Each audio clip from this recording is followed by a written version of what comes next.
And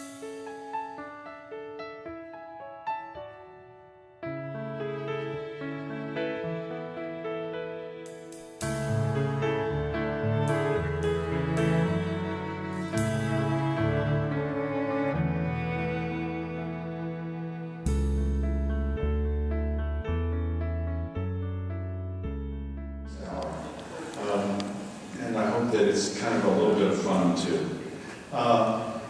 I'm going to have you doing some conducting and doing some work. I'm going to challenge some of your perceptions, I hope, and that's great because when you walk out here, you can say, "Well, I ain't never going to use that again," and then you'll know what not to do if that's the case. But we're going to review some of the basics of conducting, and then I'm going to just throw a couple of encouragements to you, I hope, in regards to your own conducting.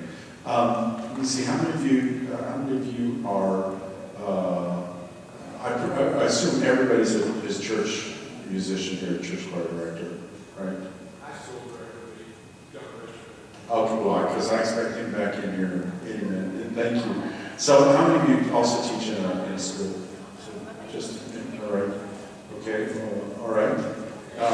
Any other conducting experience that you're in the middle of, a community group or any other thing? Yeah, community group, great.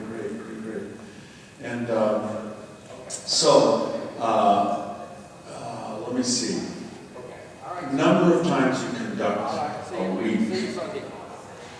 And or a number of days you conduct a week. Let's do it that way. Because on Sunday you could say 8 times, right? But so we'll assume that Sunday is the day. But how many days a week do you conduct? Twice, 3, 4, 3 or 4. What do you do? What don't I do?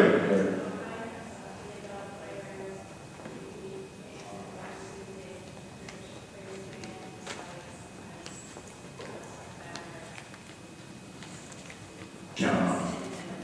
2,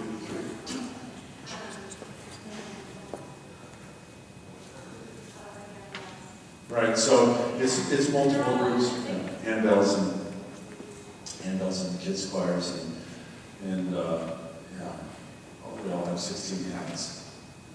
So I'm going to speak about conducting from an adult ensemble perspective, and we're just going to review some of the basics of those. I think those all apply on any level, and I hope this is fun.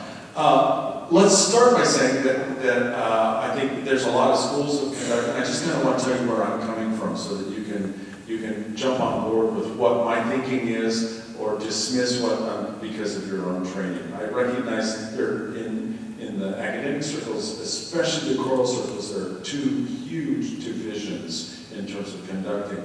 One of the divisions works under the idea that the ictus and the message comes through the breath, and so there's a large school of conducting, maybe the largest school of conducting, that really encourages a very low pattern that engages the breath and gives a visible representation of a very foundational singing. And then there's another school that raises that pattern up and looks through the pattern so that the face is maybe more involved in the pattern, and so the ictus is going to rise, and you're going to spin, or if your choir loft is like this, or if you're an orchestral conductor and the choir, but that's going to be higher. I come from the second school, although I really appreciate my colleagues from the school that says this foundation is really important. I work under the principle of letting the countenance work its way through the pattern. So you know that from the beginning. That'll help you kind of adjust your expectations in a lot of ways. So I want you, do you have a piece of paper? Okay, I'm going to very quickly run us through a couple of things that I work on in my head, all right? You need to probably find a partner to work with, so get to know somebody who's close to you if you don't mind. And we're going to start here. All right. You're going to be conducting with them. Now, get yourself a partner. Great, great, great. Good, good. All right.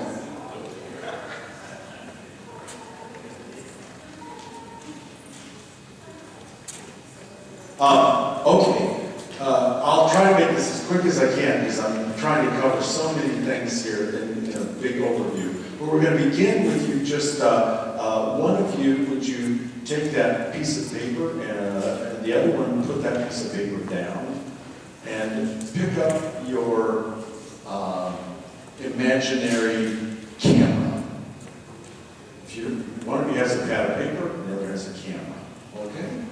All right, there you go.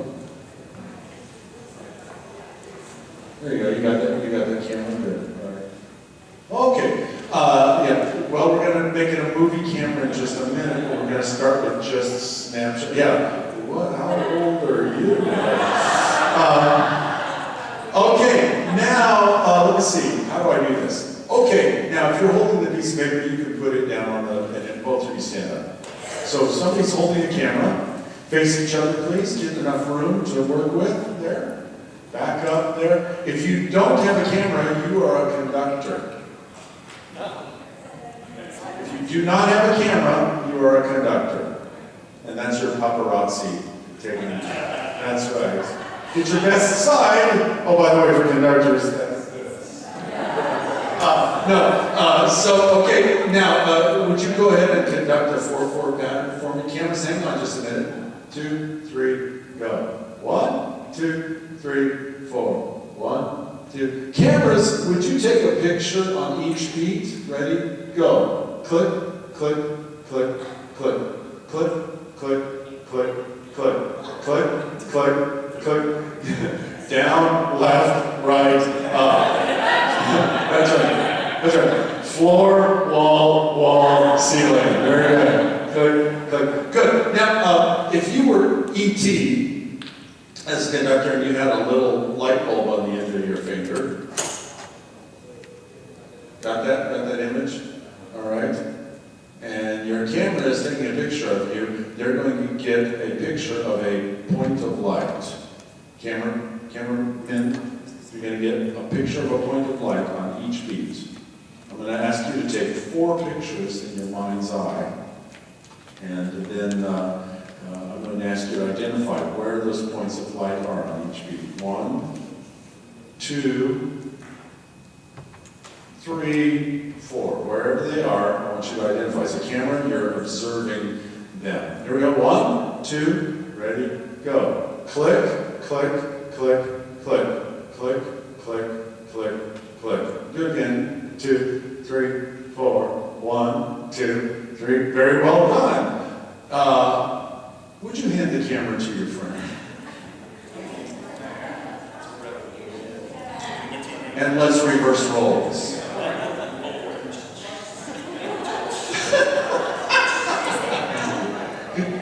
You're taking a picture of your eyeball right now. That's right. Here we go. 1, 2, ready, go. Click, click, click, click, click, click, click, click, click, click, click. I wonder how good you are at analyzing this. Here's what I'd like for you to do. In your head, thank you. In your head, I want you to take all 4 of those pictures. And I want you to superimpose them on top of each other. And I'd like for you to give me a point of light and label it 1. And then I'd like for you to give me the second point of light. You know E.T.'s finger? The second one. And I'd like for you to label it 2. I hope that's not what your second beat is. All right, did you analyze enough of that to do that? Okay, take out your pad of paper and do that. Don't let your friends see what you saw, or let them see your results.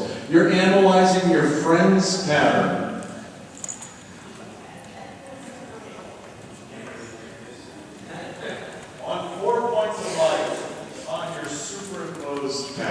or your superimposed paper. You're putting this into,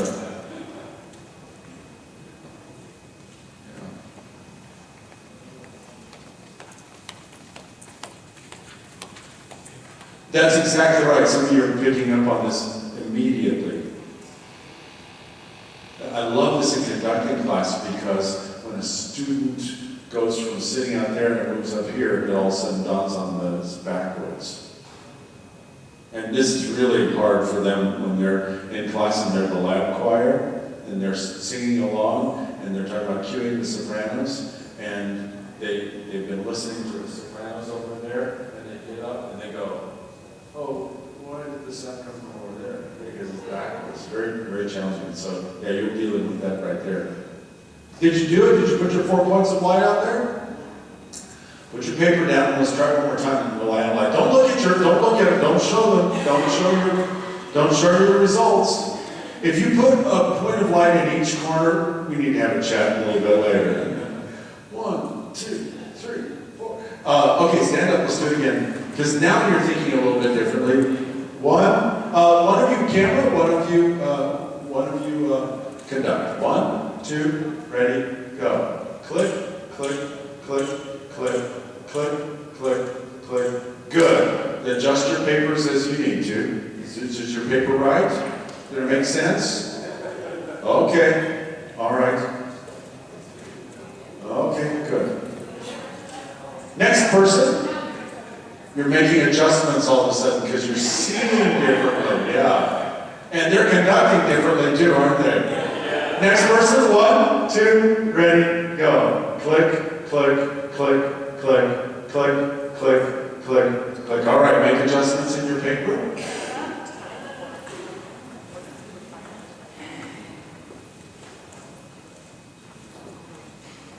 All right, all right. Very interesting. Very interesting. Where was that point of light? When the camera went off. The moment it clicked. And it's on a very high-speed shutter, so it's not going to be strobe. Where was that point of light? Okay, good. Throw that camera away. Take out your movie camera. Take out your movie camera.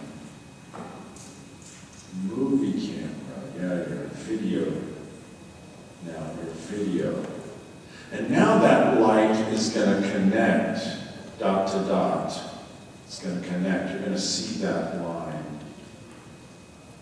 Okay, stand in this turn. Watch where their hands go between the beats. That's what I'm asking. Because you're going to trace that on your paper in just a minute. You're going to connect the dots. 2, 3, go.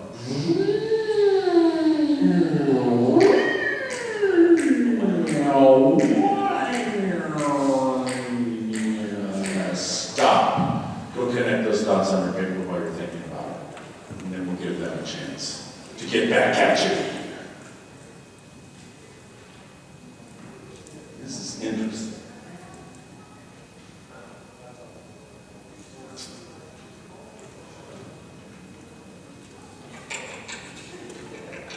Okay, you ready to, you got those connected? All right, now you get to conduct and they get to figure out how you're connecting the dots.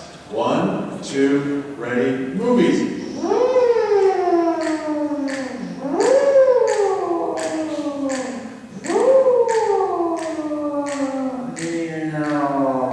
Okay, draw that into your dots, please.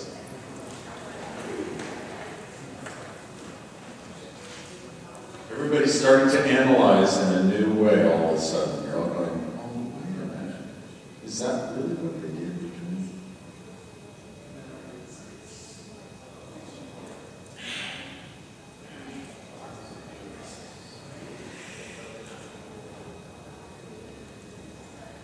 Okay, has everybody done it?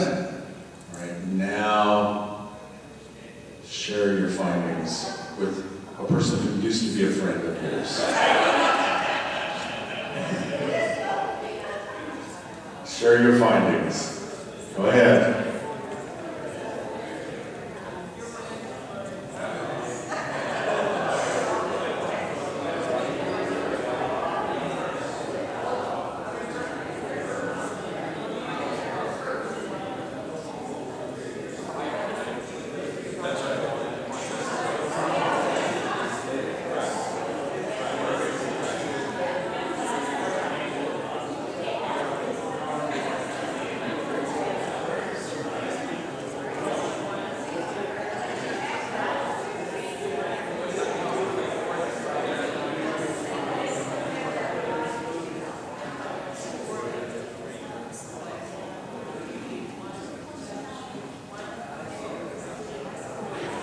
The first thing you had to do is you had to draw a backwards pattern. That was challenging, wasn't it? Yeah, because that's not your own better. You're drawing what you see versus what you do. So it comes out backwards, very tricky. Okay, I'm gonna cut through what I might take you through on this and jump to the end of this project, which really is going to take us about 2 hours to analyze. And I do this with my students because they're going to learn from each other watching. And I found the powers of observation and conducting are dulled from so many years of watching whoever it was up there, wheel. They have no idea what we're doing and what they're doing, and they try to duplicate it. But I'm going to just leap over that whole thing and kind of take you to the end of what I've seen over 30 years of teaching conducting. And if you disagree with me, that's okay. I just know what I've seen. And what has, it seems to reappear and reappear. There's some issues of clarity in conducting that can really be helped. And I don't know how many of you found yourself, it can really be helped if that downbeat is the bottom of some sort of downward motion, but for many people it is not. So I've got one, and the downbeat's happening somewhere in here. For many people, and this is particularly true with wine, because it's so heavy. And so you'll very often see people conduct what I call below the table. They hit the table and they keep going down below the table. The table is something that provides clarity visually. And so this idea of a table can really help in terms of where that beat actually is. Hitting the table in the same place. And so some of you might have found yourself finding beat one, and then I don't know where we found it out beat one. What happened between 1 and 2? A loop. I wonder how many of you saw this. Or did you, did you come down and land on 1 and go immediately over here? And how many of you put 2 over here? Yeah. Right. Well, let's start with this idea that how many of you were able to see a lot of these beats on the same table? And this clarity is really remarkable if you think about it. And as I've watched conductors over the years, I've noticed that the ones that I consider most clear very often will put all the beats on the same table. You know, how is that? Oh, where's beat 4? The textbook is telling me beat 4 is here, but it's not. Nobody puts beat 4 there. Most people put beat 4 somewhere here and find their way back up there. This idea of touching the table, and I'll demonstrate 1, 2, 3, 4. It's very interesting how 4 very often returns from that table and comes up. But I think, and I'm really leaping forward here without doing much analysis, I don't know how many of you have found your rebound of 2 actually coming out beyond 2, coming over. And where is B3? Are some of you not even getting past the downbeat?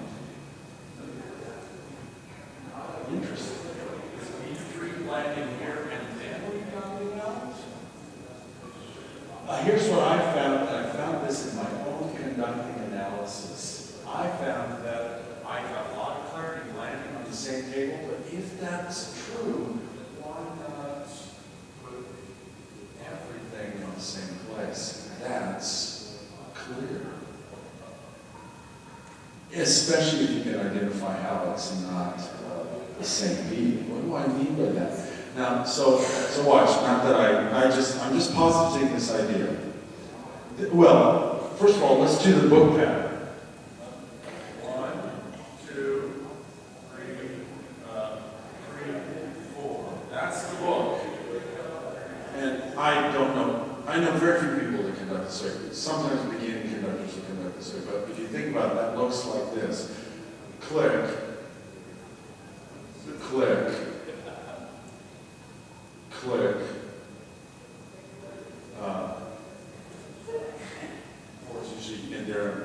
or sometimes I'll click, click, click, click, click, click, click, click, click. I don't know anybody that conducts that way.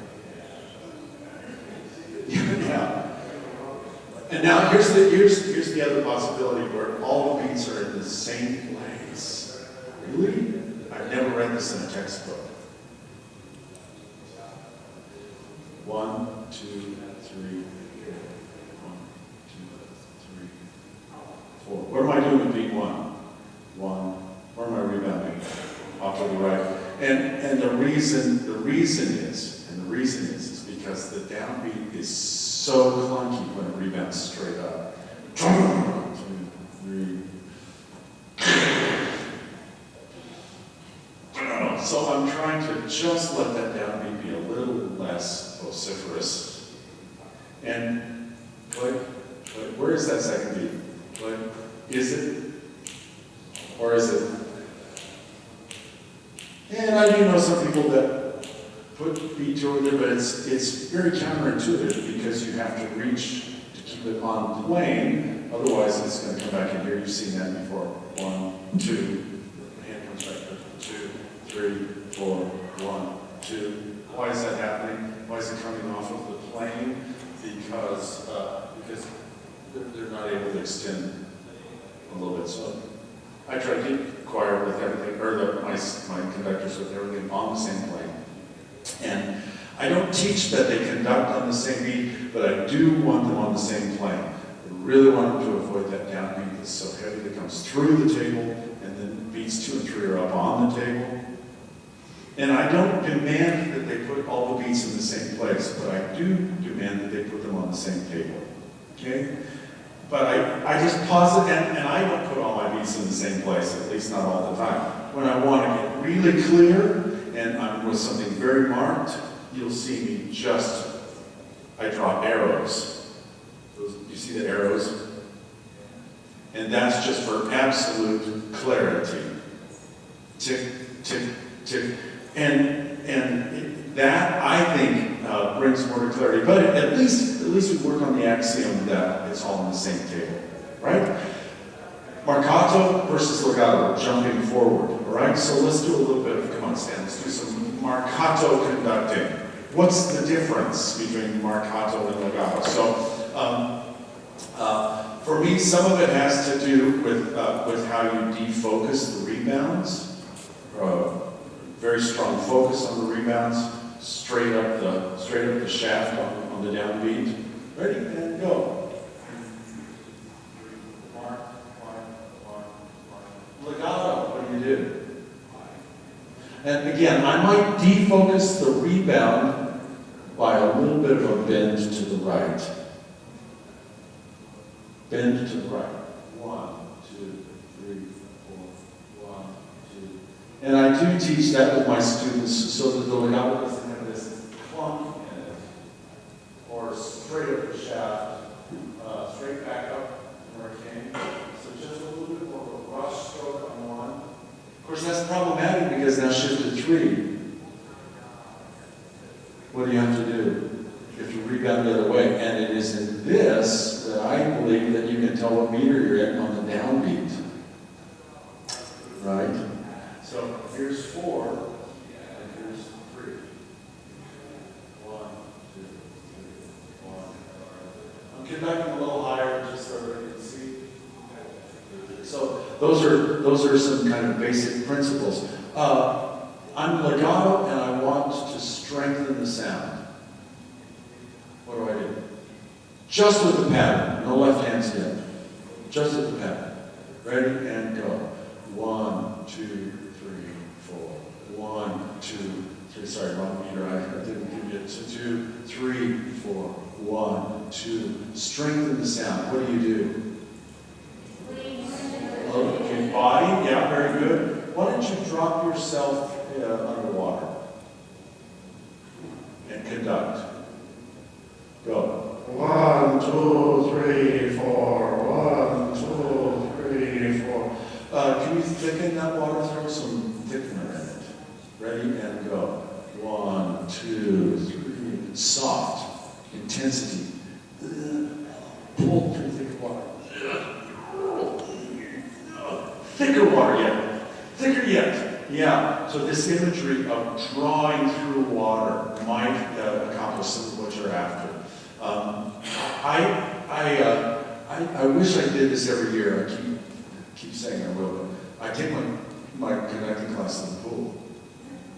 And they conduct underwater. I mean, just up to their neck.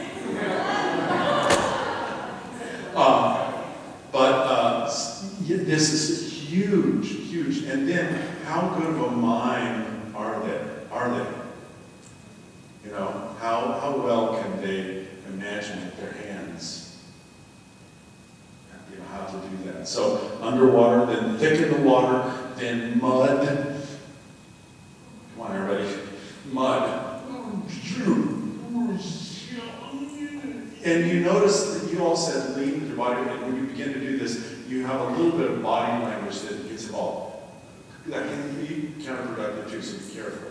Right? You know, we've all done that. We've all done that, and you're going, what are you doing up there?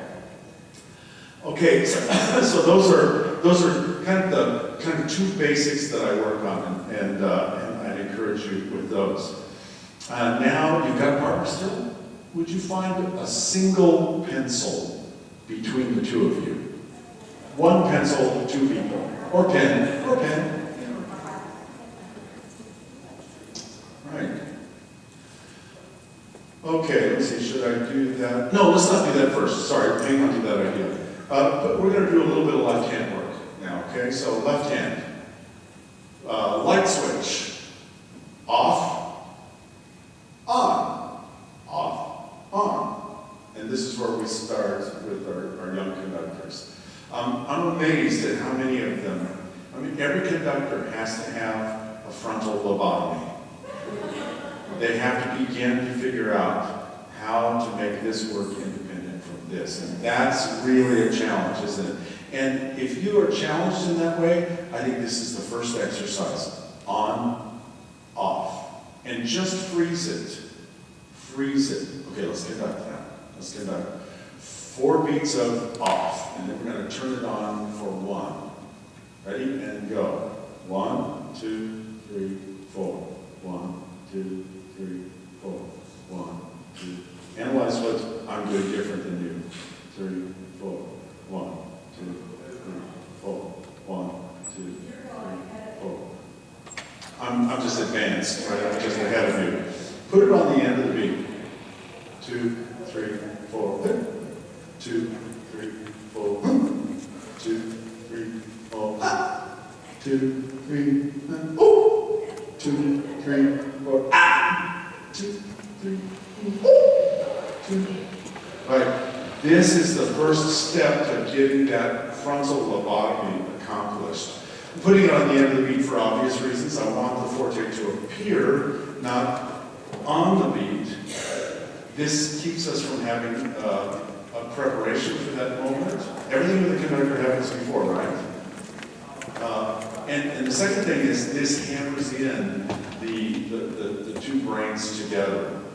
1, 2, 1, 2, 3, right? And it hammers that in. So you're trying to get that independence started. So these light switch dynamics is where I start. Now we'll change that light switch to a fader. Fade up, fade down. 2, 3, go. Fade up. You can turn the palm over if you want to. Keep going, keep going, keep going, keep going, keep going. Now down. 1, 2, 3, 4. And that's pretty good, people. That's pretty good. Interesting. Look at these people. I don't think there's a student in my conducting class that can do that day one. Surprising you. You know what they do? They do.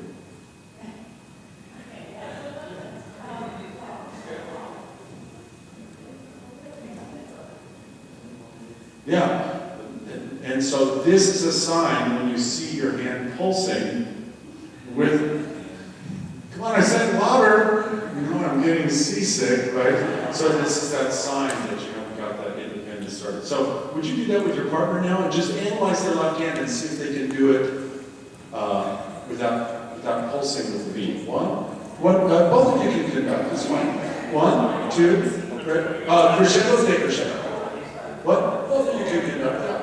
And you can watch over. 1, 2, ready, go. Lift, lift, lift. 2 bars. Lift, 2, 3. Decrescendo down. 2, 3, 4. 1, 2. Oh, you guys are just, well, see, you're conductors. 2, 3, 4. 1, 2. Try moving your hand in a little different direction now. Move it in a different direction. Employ some other possibilities. Moving forward, and back, and away. Yeah, very good, very good. Okay, grab that pencil, one of you. Put it in your left hand. You are the conductor. The other person is, well, maybe I should say you are the crane, the construction crane. Okay? And the other person is just the building being constructed. Give me 2 floors here. Floor 1 and floor 2. And would you go ahead and put that pencil on one of the floors, the conductors, all right? And now I'd like you to, just put it on one of the floors, that's right. Just lay it in the palm. And now I'd like, while you're conducting, I'd like for you to reach over and take it out of one floor, pick it up slowly, and take it down to the next floor. Or take it up, either way. You know what I'm asking you to do? And I want you to, if you're the building, I want you to analyze, are they able to move that crane smoothly, or are they going to... All right? Good luck to you. Do you understand what I'm asking? So you're conducting with your right hand, with your left hand, you're picking it up. Well, let's do it without conducting. Let's do that first. Just take your left hand, go grab the pencil slowly, pick it up, take it way up high slowly, move it over, and drop it onto their other hand. You're just a building. Yeah. How'd that go? Now conduct with it. Here we go. Now conduct and move the pen or pencil. 1, 2, ready, conduct. Reach out your left hand slowly, slowly. 1, 2, grab it, move up. 1, 2, 3, 4. Drop it up there. 2, 3, let go. Let your hand pull away slowly. This is a great exercise. Where any of you going, It's hard to explain, isn't it? Yeah. We're going to get pictures of you doing this. This is going nationally across the country. Yeah, that's right. Okay, switch. Now that you understand the game, I had a hard time. Put your hand flat. 1, 2, ready, conduct. 1, move slowly, move slowly, move slowly. 2, 3, grab it. 1, 2, 3, 4. Take it up and drop it down.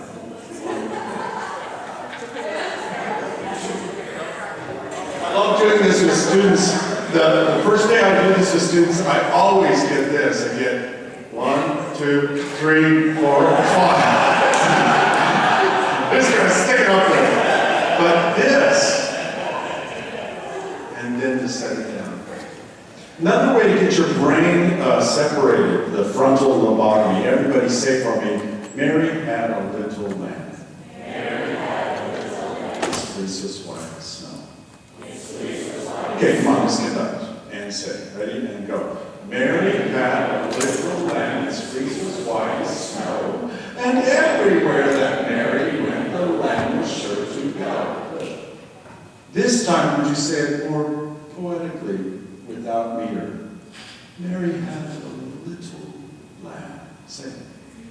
Mary had a little lamb. Its fleece was white as snow. And everywhere that Mary went, the lamb was sure to go. That's beautiful. I challenge you to do that while you're conducting. Give it a try. However you want to say it. Ready and go. Mary had a little fleece was white. That's pretty good. Bravo, bravo. Yeah, I heard a company going, Mary had a little fleece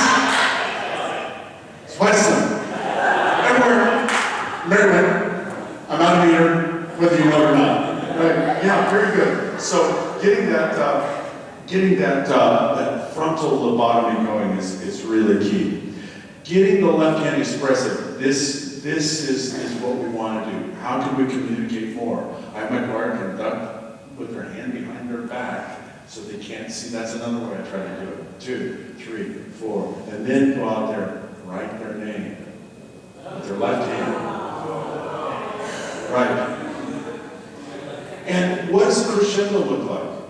There's a bazillion of them. Let's try some of them. And 1, 2, 3, 4. How about just pushing forward? 1, 2, 3, 4. 1, 2, 3. Okay, it keeps going. Now what do I do? Withdraw. Let the pattern overtake. And do it again. That's all right. That's okay. Right. Good for you. And what other crescendo can you have? What are the possibilities?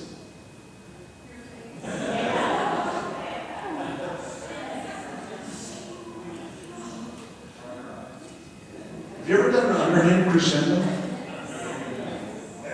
It can be very effective. Have you ever done an uphand decrescendo? Keep them from losing pitch. 1, 2, 3, and there! And control. Right? We're trying to hold that pitch. All of these things, very, very effective. Good. Excellent. Cues. What's a cue look like? Right. Well, it's all in the preparation, just like initiating a pitch or initiating a meter.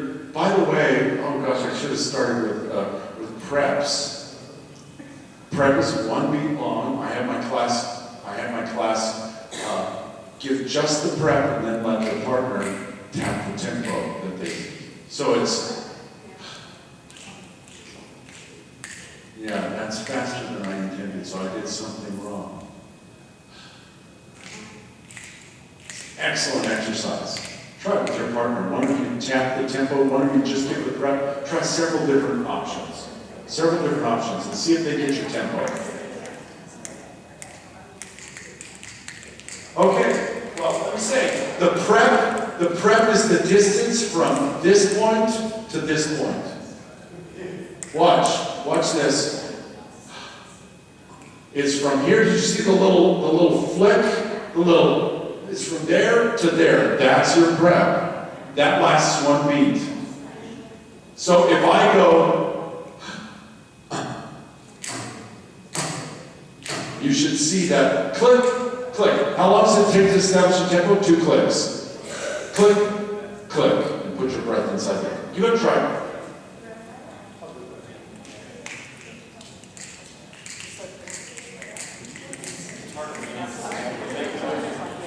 Yeah. Very good.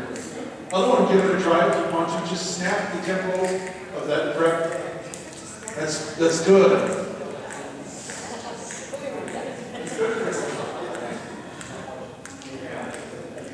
Okay, right.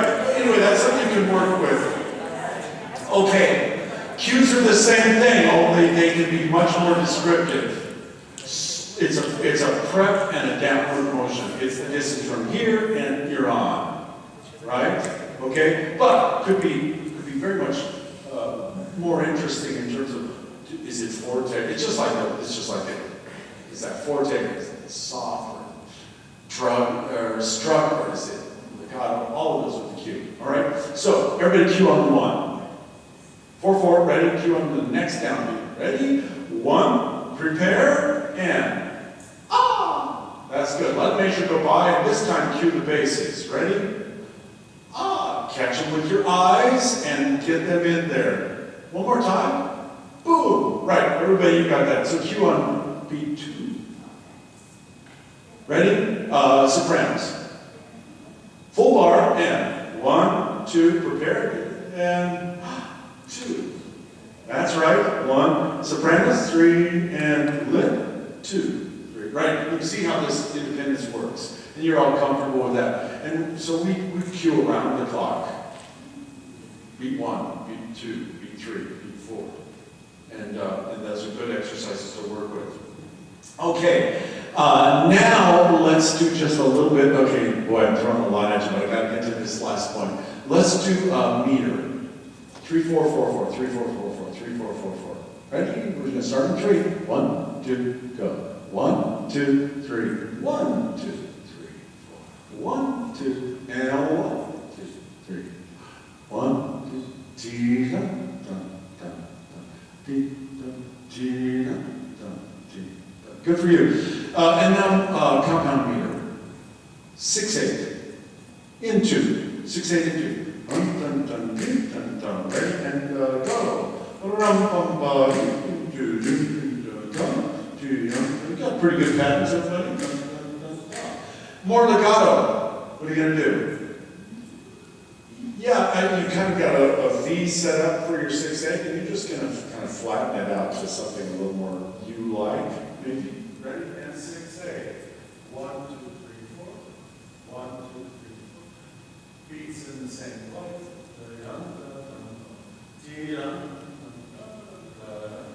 Good for you. And now the reason that I wanted to do this class, I think many church choir directors just decide they're not going to do multimeter music because, especially if it's got a shift in feel. 3, 4, 4, 4, okay, I can handle that. When you're going from compound to duple meter, then it's like, my choir will never get it. Well, maybe that's not the problem. So let's do just a little bit of that. Let's start with 6/8 and 2/4. Okay, let's do a couple bars of 6/8. Two bars and 2 bars each. 6/8. 1, 2, 3, 4. 2, dun, 1, now 2/4. Dun dun ding dun dun dun ding. Back to 6/8. Dun dun. Okay, now you made the 2 and the 3 equal, right? You made the duple out of the 6/8. Dun dun dun ding dun dun dun. That's a duple coming out of 6/8. Can you keep those constant? What does that sound like? Ready? And go. Dee dun dun da dun dun ding dun dun dun dee dun dun da dun dun ding dun dun dun dee dun dun.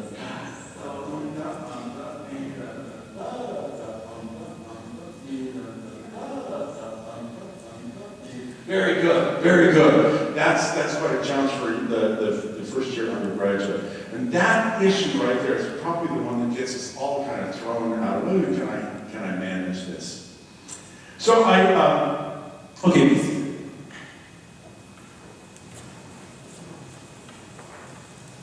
So it's the 125th anniversary of the school that I'm working at, and our composer in residence writes a piece, and it is 20 minutes long, and it's 20th century. It's scored for cellos, percussion, 5 French horns, flute, clarinet, and it sounded like this. And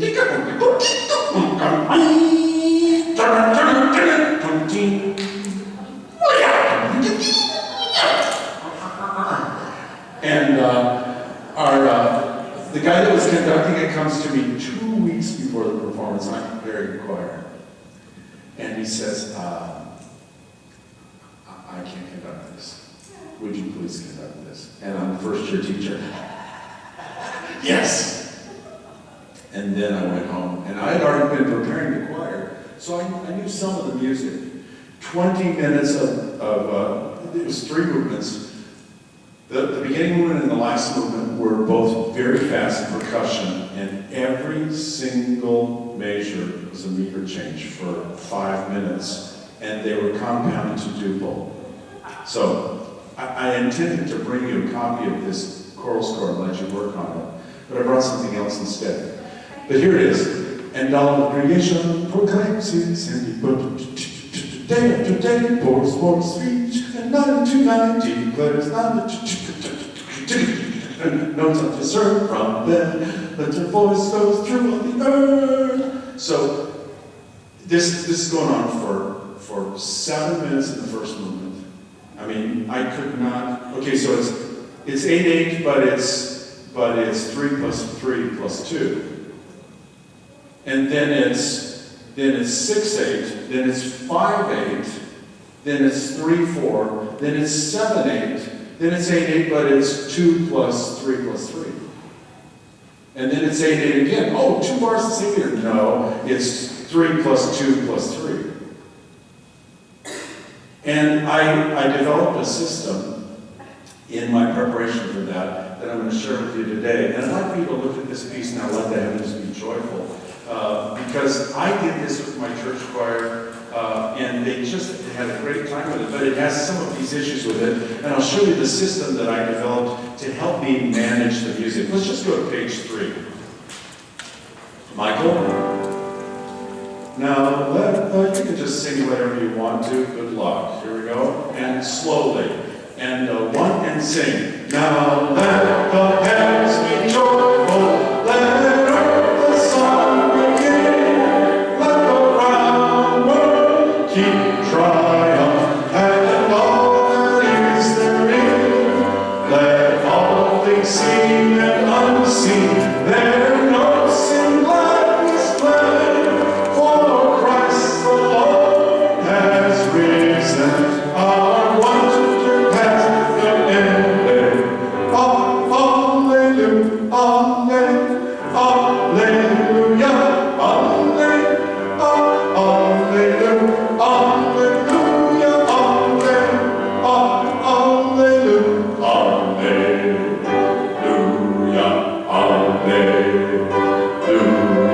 alleluia, You can see the issues in those alleys, just finding out where those beats are. Once that's learned, it's easy. But let's look at measure 31. Everybody sing the bass part and conduct when you sing. Conduct when you sing. Bass part. 4, 5, go. Alleluia, alleluia. Where does the tie over to? What beat? Beat 4. So go ahead and conduct in 6/7 because your crossover beat is 4, isn't it? Right? 1, 2, 3, hallelujah. Right? Everybody bass part. Ready? And go. 1, 2, 3, cross. Hallelujah. Hallelujah. Hallelujah. Hallelujah. Good for you. So 6 pattern. You draw a downbeat between the 2 halves of the pattern, and you put 1 half of it on this side of the downbeat, and the other half on that side of the downbeat. 1, 2, 3, 4, 5, 6. Ready? And go. Alleluia, alleluia, alleluia, alleluia. And you have a little bar 6/8 thrown in the middle of that, right? Make sense? Everybody with me? Good. Well, that works pretty well for the basses, but for the tenors and the altos, it's a little more complicated. Why? Alleluia. Look at where the beat 4, lands. Alleluia.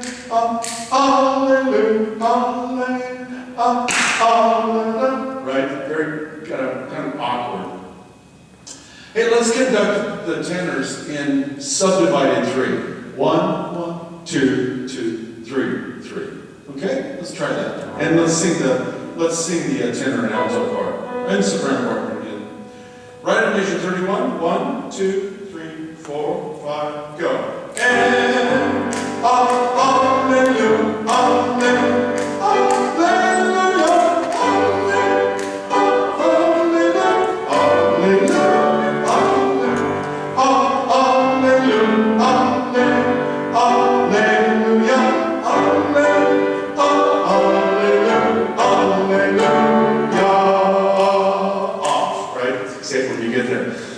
That's a big challenge because depending on which pattern you choose, what's easiest for your choir. You know, that one's tough, I'll admit to you. Am I going to conduct in 6 to help the basses, or am I going to conduct in subdivided 3 and help the sopranos, altos, and tenors? But just 1, 1, 2, 2, 3. So just draw a square or triangle, but do both twice. Yeah, that's the easiest way. 1, 1, 2, 2,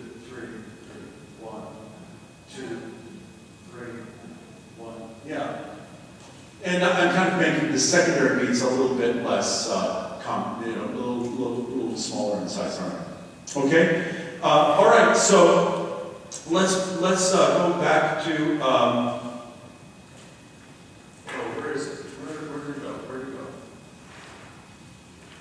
I'm hunting. I'll find it. Oh, there it is. Top of page 5. Christ the Lord has risen. What meter is that? 8 meaning what? 3 plus 3 plus 2. Look at it. Yeah, absolutely. Okay, now here we are into this. That's a triangle where the last length of it is short. Right? So it's compound meter in the downbeat, compound meter in the second beat, and duple meter in the last beat. So the last beat is shortened. 1, 2, 3. It's 9/8 with 1/8 note missing. Isn't it? It's not 4, is it? And when you conduct it in 4, you're going to be going, I don't know what to do. So it's 1, 2, 3, 4, 5, 6, 7, 8, 9 without the 9. Yeah, and this is where I came up with this principle. I started to realize, in this piece that I was doing, I had to grab these things immediately at sight. I never took my eyes off the score. It was 25 minutes of just.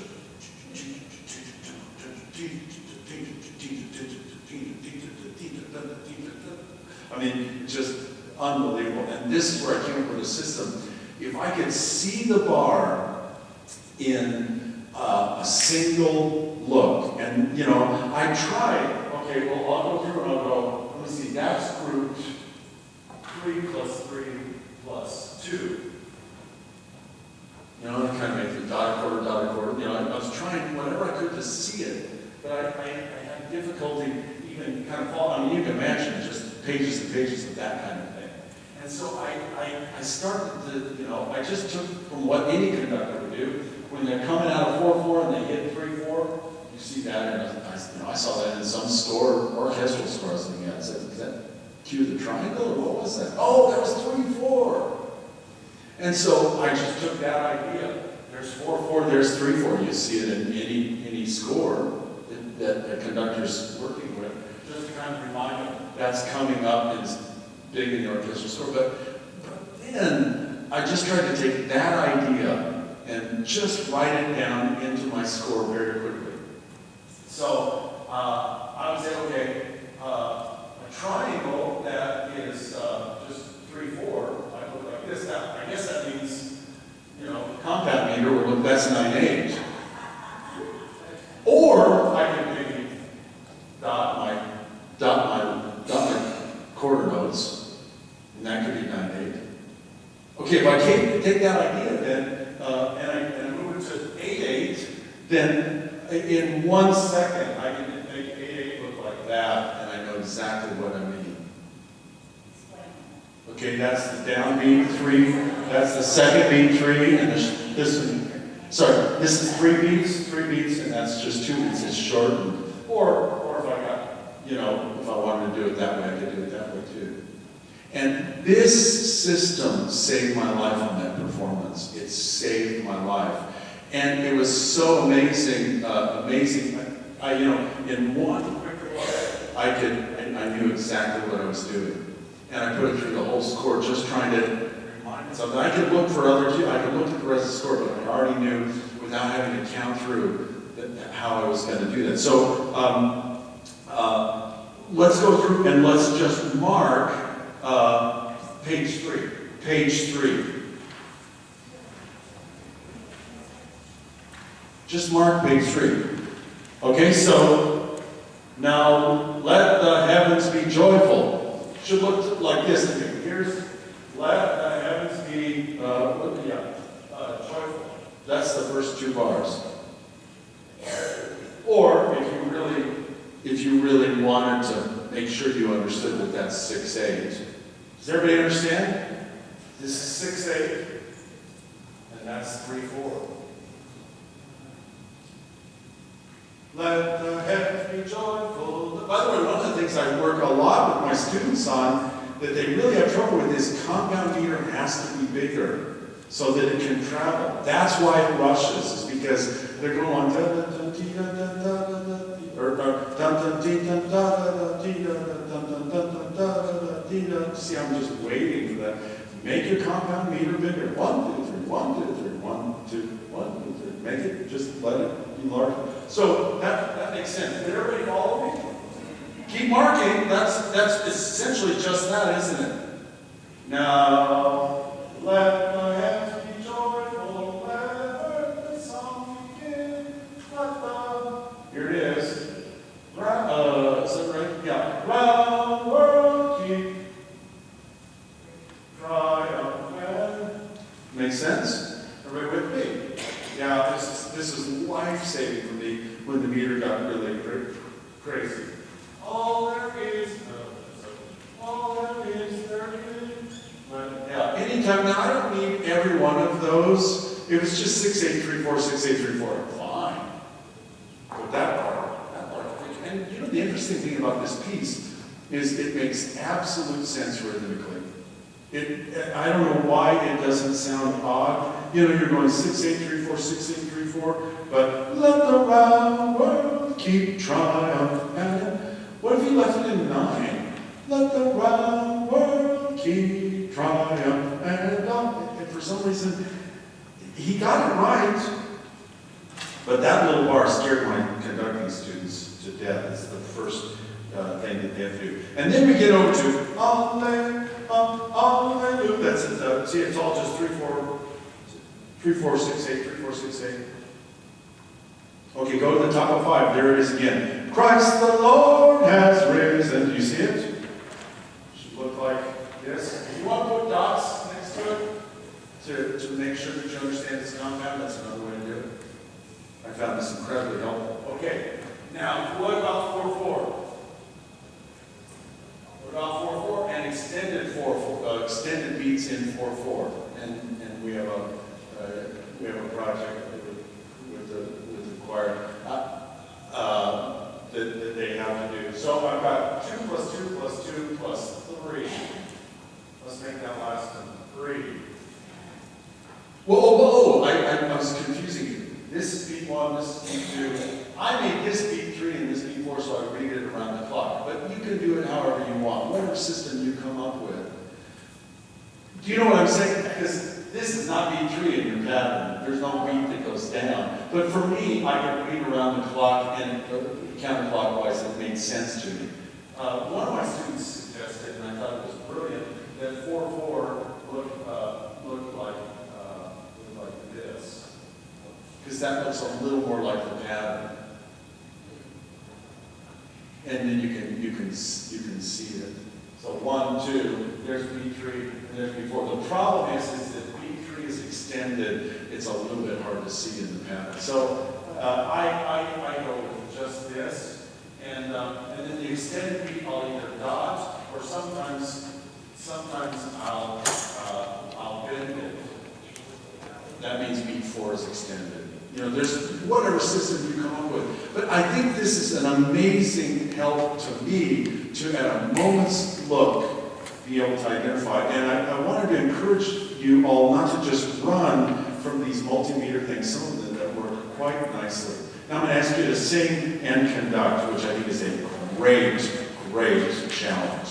Let's give a try at that in page 3. Here we go. Page 2 beats for free. Good luck. And 1, 2. Now let the hands be 1, 2, 3. 1, 2, 3, 4, 5, 6, 1. Here it is. One world keep triumph and all that is there in. Let all things true. 1, 2, 3. Bigger we got now. For Christ the Lord has risen. Our joy.